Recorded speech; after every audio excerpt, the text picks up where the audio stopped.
everyone, Jessica Heasley here with Event Marketer, and welcome to our quarterly Event Ops panel where we're going to talk all things ops. And today that includes so many things, from extreme weather to tight turnaround times to fabrication, 2026 costs, so much more. And we're going to do it all with some of the ops leaders who make so much of the operations magic happen for the event and experiential industry. I'm excited about today's guest. Jen Hirsch is Executive Vice President and Head of all things production at Red Rock Entertainment. Red Rock is known for some of the largest outdoor experiences in the entertainment space. Jen, thank you for being here. Happy to be here. Thanks for having me. Jeff Sussman is Senior Executive Producer at Legacy Marketing, which is well known for their national on-premise programs, lifestyle experiential campaigns, and Legacy is a former Grand X Award winner for their iconic Stoli Hotel, which I had the chance to see many years ago. Welcome, Jeff. Thank you for having me. And of course, my friend and co-host and our partner on this Event Ops series is Matt Andrews. He's the Senior Vice President at Highmark Outdoor, a provider of outdoor structures for event agencies and their clients. Nice to see you again, Matt. Good to see you, Jessica, and Jen. Jeff, thanks for joining us. All right. Well, we are excited to have everybody here to chat about so many things that are top of mind for this industry. And Jeff, I'm going to send this first question over to you. We were talking before we started here today about, we can't believe that here it is August already. Kids are back in school or going back to school. And I wonder if you could kind of set up the end of the summer experiential marketing season for us from an ops standpoint. This was the summer of what for you? What were some key themes? Yeah, I mean, I think that's a really interesting question and a great place to start. And again, as Legacy, thanks so much for including us in this. We're more than happy to be here. I think one of the things that we saw this year was really we are gearing our clients towards what we reference internally and externally as focused festivals. We're leaning more towards a stronger ROI and more engagement between our field staff and consumers. So we didn't go so much to the big Bonnaroos and Coachellas as much as we did things in smaller to mid markets like Aspen and Fort Myers, places like that. We just found that with the way that our field people, our field personnel could engage was much better on a sort of smaller, more organized scale than a massive scale. And that's been really, really successful for us, to be honest with you. And one of the things that we've coupled with that experience is really a focus on field personnel training. We're providing them with a lot more support than we ever have in the past. We are literally paring down client creative decks and sharing those weeks out with our field personnel so that when they walk on site, they're very, very familiar with what the products are, with what they're talking about, and with how they're engaging. So that's really what we've seen as a summer of 2026 thing. Obviously, it's the outdoor festival season, so we're highly engrossed in all of those things right now. But those are two of the sort of key issues that we've been focused on this summer. Great. And I want to jump into weather events. Of course, we have to talk about weather events as part of what's going on out there. They're obviously on the rise in terms of intensity, frequency. We've seen that unfortunate uptick in wildfires, floods, earthquakes, hurricanes, you name it, extreme weather. It's a big topic for the industry. Jen, I know this is a big topic for you, and I wonder how weather is impacting your job, how it's impacting the events that you're creating, and then what are you doing about it proactively as an agency? Yeah, I mean, thankfully, we have not seen or had to engage in any sort of like high flood. I think that the element that we have seen this summer and actually are already engaged in high level conversations with the client is around heat. So just this summer, obviously, again, things are happening with the climate in the world, and we're seeing higher degrees, especially on the East Coast. So we've had a couple projects on the East this summer that, normally there's, it's warm, but it's very, very, very warm. And so not only to even touch on even Matt's world with having big tenting conversations early, which, then trickles into early deposits, early cancellations. It's just that conversation. But we have a health and safety division here at Red Rock. And so we've started to engage them just on all things in fan engagements or attendees and what do we need to prepare for to keep our guests cool, Do we need to increase our EMS presence? Do we need to talk about cooling solutions? Because the creative to the client is they still want to have their events outdoors. And obviously we want to accomplish that, but we need to be sure that the VIPs, the talent, down all the way down to the fans and everybody in between is not only cool and having a great experience, but it's safe. And that's a conversation that we really started this summer. And because we have projects next year and even abroad, we're starting those conversations now. And we always have the A and B plan, but now there's the C plan related to weather. Yeah, Matt, that makes me think that there has to be impact on your end as well. You do a lot of outdoor structures, and I wondered if you could talk a little bit about how Highmark is working around these changes right now. Yeah, sure. So heat has been an issue most recently. For us, I think the biggest nemesis has always been and will continue to be wind and rain. We're lucky in the fact that we're overbuilt out of the box, which is good, just specific to Highmark. We're 100 pounds per square foot structurally and over 100 pounds or over 100 miles per hour sustained wind, which is huge. But there's a cost to that, right? Obviously, it's going in. It's a heavier material to build and things going forward. I think if I was given any advice to event marketers, is just understand what's going to happen. To Jen's point, what do you have to do? Plan C for whether it's rain or heat or wind. If it does you do have a deluge of rain and wind. Where's that water going? How does that impact the experience? So we're constantly looking at things like that. The grade of what you're sitting on and where that water is going to go if it comes down sideways. Is it underneath the structure? Is it to the side of the structure? Like what happens when it does come? So constantly looking at those things. Heat's a good one though. I mean, it's been an unseasonably hot summer for sure. Obviously working with the HVAC folks and making sure we have systems in place and backup systems of those systems is very important. Yeah, I mean, it's definitely, we're under, Jessica, I think you and I are both in New York today, and we're under a heat and air quality advisory right now in Brooklyn, New York. And just to echo what Jen said, I think we are spending resources and time on the whole EMT and available medical personnel situation on site, much more so than we used to in the past, especially where it relates to heat. I think the one element too I'm going to add to that's all of that's related to the planning process, but then also from the client side, it's our job to get the clients comfortable with all the associated cost. There are going to be elements that they've never considered before with these annual projects or even new projects. So there are increased costs and they come at high price tags, but getting the client comfortable with these investments because it's black and white on paper, but you have to translate that into what impact that's going to have to the experience and finding the comfort zone for them wanting to make those investments ahead of time. Yeah, that's a really good point, that the evolution of the budget and the program isn't necessarily, unfortunately, just creative year over year. Now it has to encompass not just the cost increases, but these changes that you're talking about and what it takes to maintain even the existing program as it's, as it looks right now with all of these weather changes. Timing is another major consideration here. And Jeff, I want to ask you, from a timing standpoint, agencies wish that clients, of course, would give them more lead time for planning and execution, and then that trickles down. And it seems like everyone just has less and less time. Those turnaround times are shorter than they've ever been. And I wonder how ops teams are managing, these big experiences that come with just shorter and shorter planning time frames. Jeff, did you want to jump in on that first?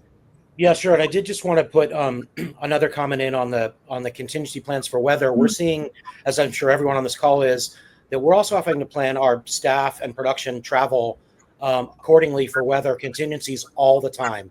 Whereas it used to be here in the Northeast, you'd worry from Thanksgiving to, February 15th about a potential Northeast snowstorm. Whereas now we're factoring in those decisions on every flight we book and every trip we take. So that's really been something that's changed for us. And then to sort of pivot to your next question, Jessica, regarding timelines and things like that, I think we've been looking as, an experiential and creative kind of hybrid agency into doing what a lot of what I reference as vendor rotating. We're not relying on single vendors anymore. If someone does a great job on one project, we're not necessarily going straight back to them because we felt like we were overtaxing a lot of our vendors. And so we're trying to vendor rotate and get certain specific projects out the door to different vendors so that we don't kill our teams, basically. In addition to that, we're really trying to be a lot more productive and streamlined in our design and creative processes and reviews. So we are these days presenting clients with a, better, best, greatest option in most of our decks that include not only timeline inferences and reference changes, but financial inferences and reference changes as well. So we've really found that has been super, super helpful. From an internal standpoint, we're working really hard when we get design materials in-house. And this is sort of getting a little bit into the minutia of things, but really turning those internal reviews around in a 24-hour period. So we're not sitting on decks and concepts till Wednesday if we've received them on a Monday afternoon.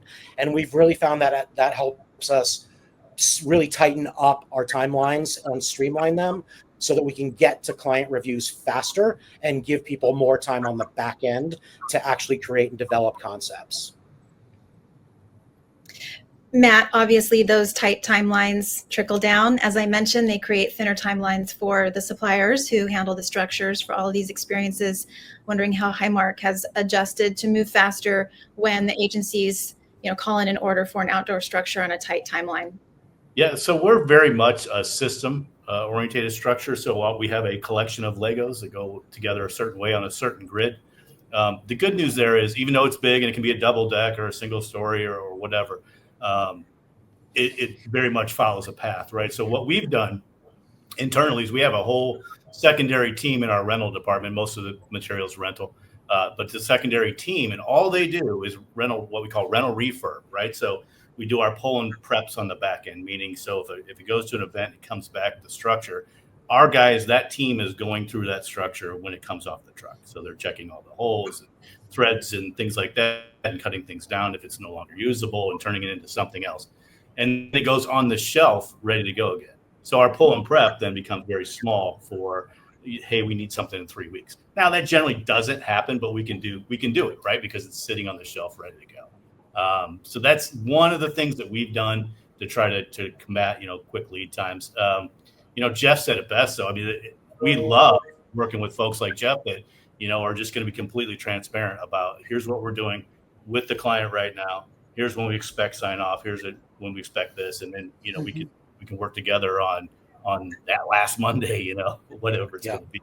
Sign the contract by Monday, we're good to go. But some internal things we do to get the product off the shelf quicker.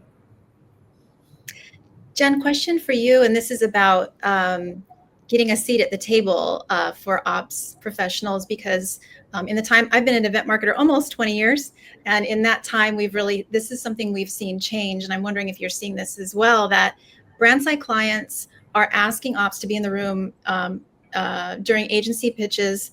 More of them want to understand costs, understand deadlines, just bring you in earlier in the process. And I wonder if you're seeing that as a sudden kind of thing, or if you've been seeing this evolve over time. And what are they after? Are they trying to understand what things cost, the way things are budgeted? Are they interested in learning, or is it just becoming more the norm to have ops in the room when all of those decisions are being made? Definitely seen it more recent. We, though, started to just internal as a team, started this practice actually before I even started seeing it happen. And it was more so because we work with some incredible creatives here at Red Rock, and if needed, at third party, the concepts are beautiful and fantastic, but there has to be a voice of feasibility. Is that possible in the time frame? Is that possible for the communicated client budget? So there's a lot of internal conversation. And what we found is we need to have that individual actually in the meeting, in the pitch, because what clients are love great, wonderful ideas, whether we develop them or whether they bring them to us. But yes, first and foremost, can we afford that? But second is it viable? Can we actually do that? Can we do that in a short time frame? Can we do it for the cost that we want to spend on it? And so it is a great partnership to have a creative and an operations person at the table together, because whether or not they're providing that answer in the room, they're at least information gathering to take back internally. Because obviously, Jeff knows this, we always want to make our clients' hopes and dreams come true to the best of our ability. And if we can't answer it at that moment, then we'll go back in-house, have a discussion. Okay, maybe it can't happen, but let's propose an alternative to what they're looking for the cost that they can afford, or for the time frame that we have. So it really just cuts down the amount of time, as opposed to an account rep or a creative person in taking all the information and then translating it back to the operations team. We've just found great success of having those two individuals in the room. It gets the client's answers back much quicker. It gets the internal process of vetting much quicker. So yeah, there's huge benefit to it.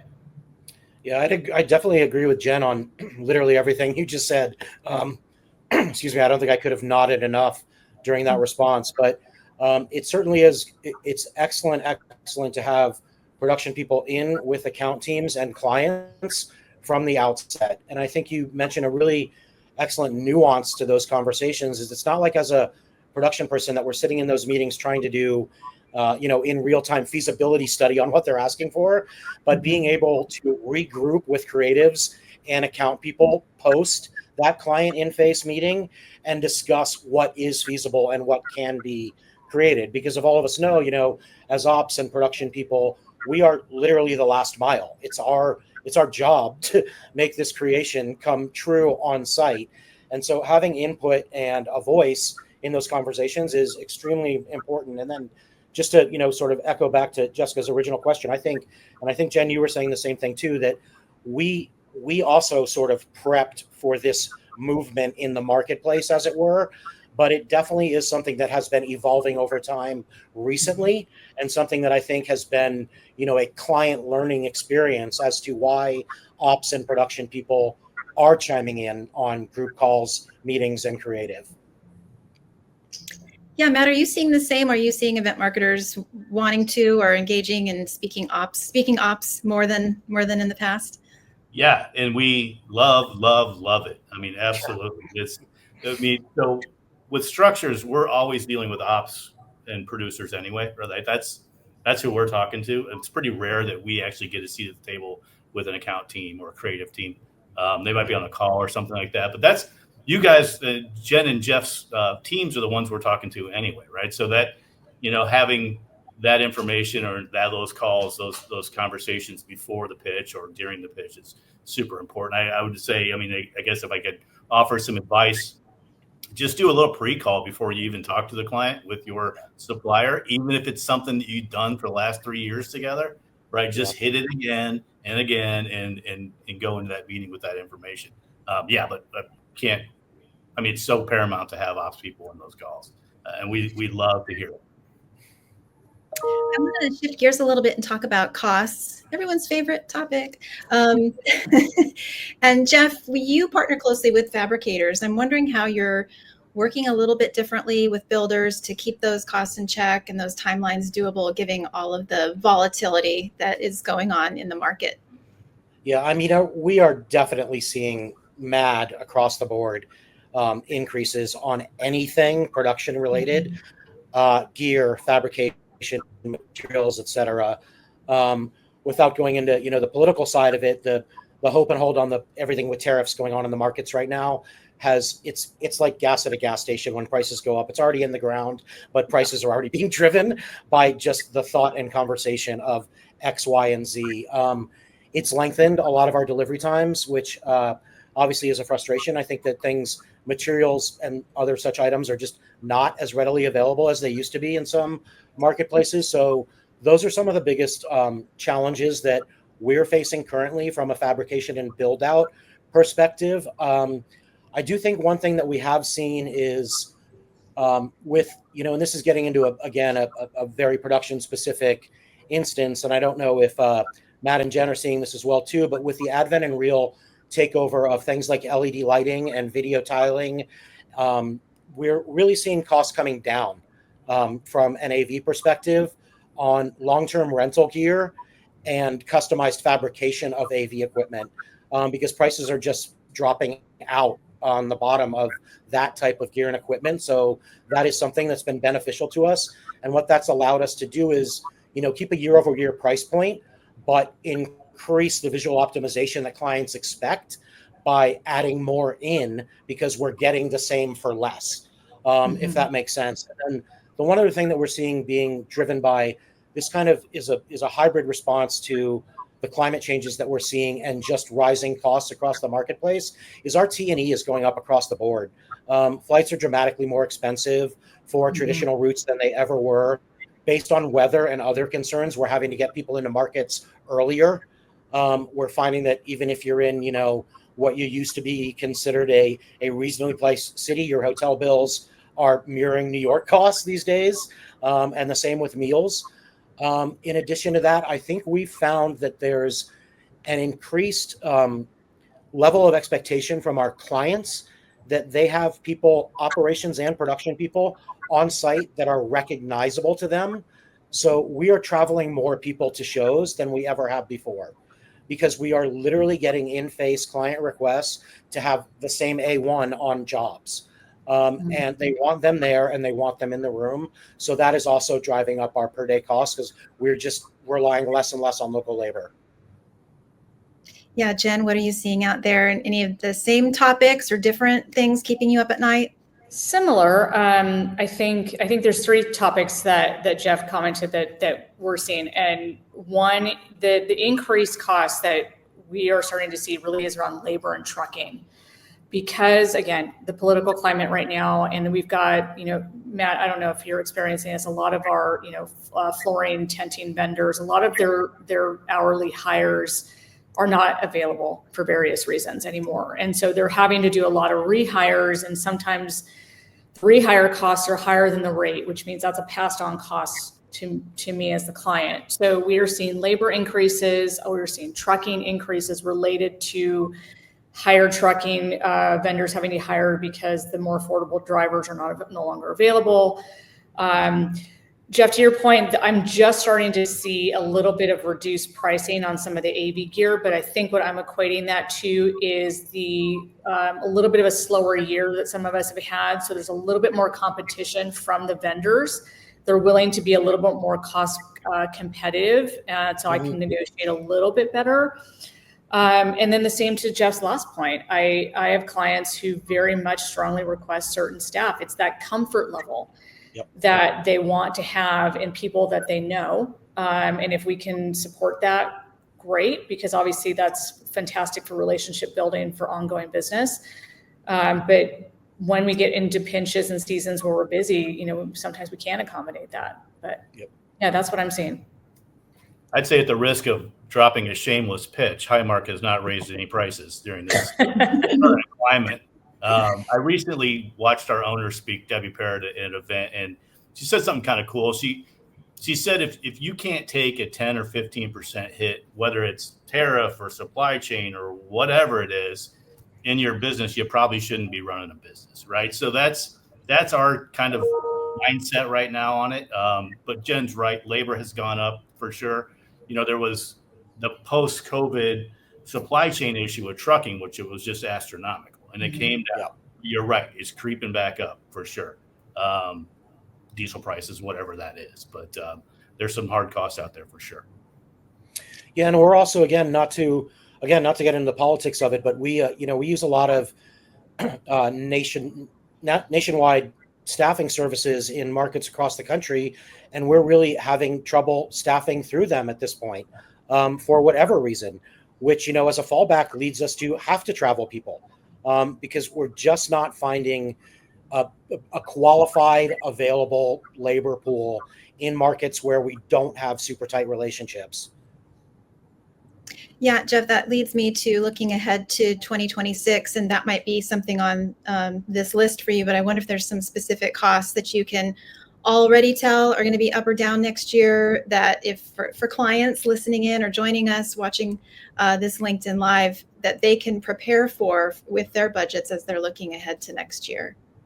Yeah, so I actually, I have a background in economics, so I'm going to take off my economics hat right now and just say that I think what's driving prices mostly, or what will drive prices mostly in 2026 is that, and this has been going on for a while, I think, everyone agrees that this is the case, is that our clients are not looking at off the shelf experiential solutions. They want mad customization, and customization costs.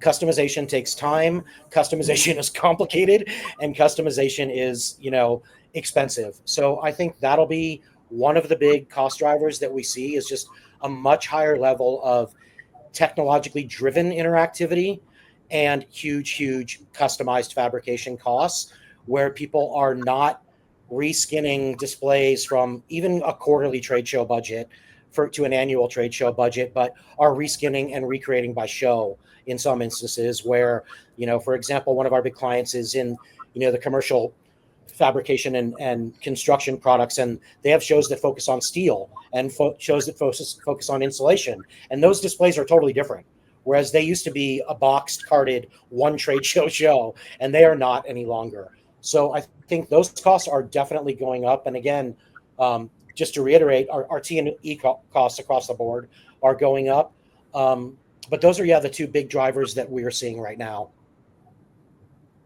Thank you. Jen, your thoughts on 2026? I think very similar to what Jeff said. I think the fabrication costs, the build costs related to tariffs are starting. So, we've got at minimum 3 more years of this continuing. So I think we're going to continue to see that. Absolutely labor, as I mentioned before, labor and trucking costs are going to have to be factored in. And those are the non-negotiables, right? We don't have the ability to lean on long-term relationships, because you're paying for an individual. So those are expected. And then to the first part of the conversation, preparing for weather, preparing for outdoor activations, and what we have to do to make sure that, again, the activation still goes off with the hopes that the client has, while making sure that it's a safe and healthy environment. Well, we have time for one more question, but before I get to that last question, Jeff, I think that you might want to chime in on this, that we're seeing production teams use AI. Maybe they've landed on one particular tool that's really just kind of been a game changer for them, or they're testing or using things that, with everything you're up against and you're trying to manage, AI is helping you with. Is your ops team using anything in the AI sphere? And if so, which ones would those be? Yeah, so it's funny. This is actually a very timely question for us, because I was actually just on site at a fabricator this past week, working on a project that had to get out, and there are very specific builds going on in several markets. And based on the situation at the fabricator, we wanted to create a training video, but we couldn't, because the fabricator was working and there's so much background noise and distraction that we couldn't just do it. So we went and used CapCut to AI voice over all of the training video that we produced last week. And I think what I noticed in doing 2 training calls for this project already this week is that, I think our production managers, who are in 4 different cities across the US right now, were entertained and more engaged by AI than they probably would have been a traditional VO, situation. So it definitely got them talking, not only amongst themselves, but with us about what we were trying to accomplish. So that was super helpful.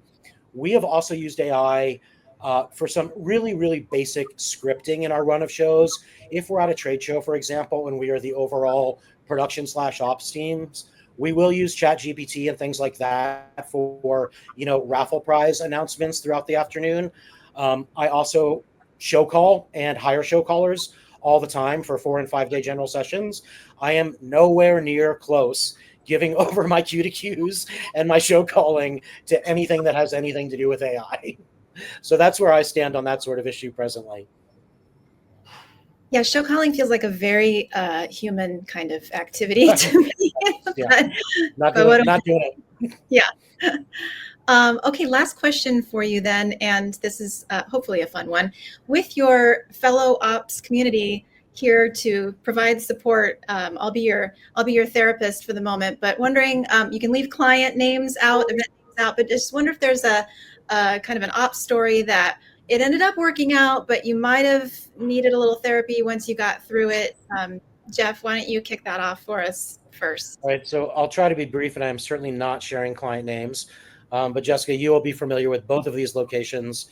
100 million years ago, I was working for a company that produced large-scale nonprofit events, and we were registering 10,000 volunteers on a Saturday morning to go work in New York City public schools to paint libraries and reorganize things and stuff like that. It was supposed to register all these people at Bryant Park, and we had weather come in. And so 72 hours out, we had to move from Bryant Park to the basement, basically, of Grand Central Terminal, which is 4 blocks away and is now a mall, but it wasn't at the time. It was vacant. So that definitely kept me up at night. The outcome of that story was that this event took place on a Saturday. I woke up on the Sunday morning in such a daze after having to deal with all of these logistics that I forgot that the event had taken place the day before and ran around my house crazed for 20 minutes thinking I was late to get on site. We also had a situation in New York where we had to bring in I think it was an 8 or 16 ton crane onto Park Avenue, which had to be permitted. And we had about 6 very professional production managers on site, and the crane drove away. And about an hour later, we realized that all the HVAC that we'd craned in was backwards. So we had to bring the crane back and 180 all of our HVAC. So those are my 2 horror stories from Wow. production life and ops life. Oh boy. Oh dear. Jen, what's your story? I'm seeing a through line to New York because mine also is in New York. So it's maybe a mental note for everybody. Mine's very brief. Many years ago, I was doing a high fashion event in a building that was completely raw, had nothing in it, absolutely just 4 walls. And the client had a very specific color of pink that she wanted for the interior. And I think I bought out every potential pink tone in an entire book and paint store out of New York. And she just was never, and this went on for about 48 hours straight. So I didn't sleep for 2 days because we were constantly repainting, getting new paint. And to the end, she ended up, as she said to me, she said, I guess it's fine. In her European accent. She goes, it's not what I want, but I guess it's fine. And it was just 48 hours. And the color pink is not one of my favorites to this day. Oh, But just the trauma of just her displeasure of every single shade and tone that we tried to get out of her head that she had. Yeah, it was enough for me just to not only hate the color moving forward, which is unfortunate because my 7-year-old daughter loves the color. oh, of course. White is the same way. Stay away from white because there are 4 million different whites. No Yes. Matt, do you have a New York story for us, or we've shared a few stories over the years. But we have. I mean, I don't know if it was New York. We have mobile products as well as our stick built products, structures. But mobile product comes out, has legs that come out of it, and it gets off the trailer and drop it back down, open it up. Well, we got one stuck up in the air, the leg sticking out, right, and it's not going back down. So it's like everybody calling each other. I mean, what do you do, right? So the activation is getting ready to happen. It's 3 feet off the ground is the structure. So, we were like crazy ideas. Like, can we dig 4 holes in the ground and put this thing in the ground, right? Cut the legs off, right? Which is a horrible idea. Turned out we got an electrician over there and it was something pretty simple. It was a plug-in that wasn't contacting with one another. So got the thing down. But yeah, I mean, stuck in the air in New York. Oh, good. Yeah, I think New York is held together with gum and Filling wire and duct tape. Yeah. clips sometimes. We don't know how it functions. We're just grateful it does. Well, with that, we are out of time. I want to thank Jen from Red Rock. Thank you, Jen. Thank you. Yes. Thank you. Yes, and Jeff from Legacy. Thank you. It is Thanks for so having us. Yes, it is so important to talk about these topics. Ops really is the heart of the operation, literally. Can't be more literal than that. And please, if you'd like to learn more about Jen and Jeff and their respective agencies, you can go to redrockentertainment.com or legacymarketing.com, and we hope you do. And as always, a big thanks to our partners at Highmark Outdoor and to my friend Matt Andrews. You can learn more about them and him at highmarktech.com. Thank you, Matt. Thank you. And have a great day, everybody. Thank you for joining us. And to all of our ops teams out there, keep doing what you're doing. We will be back with you to have more conversations about ops in November with our 2026 ops preview chat. So thanks, everyone, and have a good day. See ya. Bye-bye.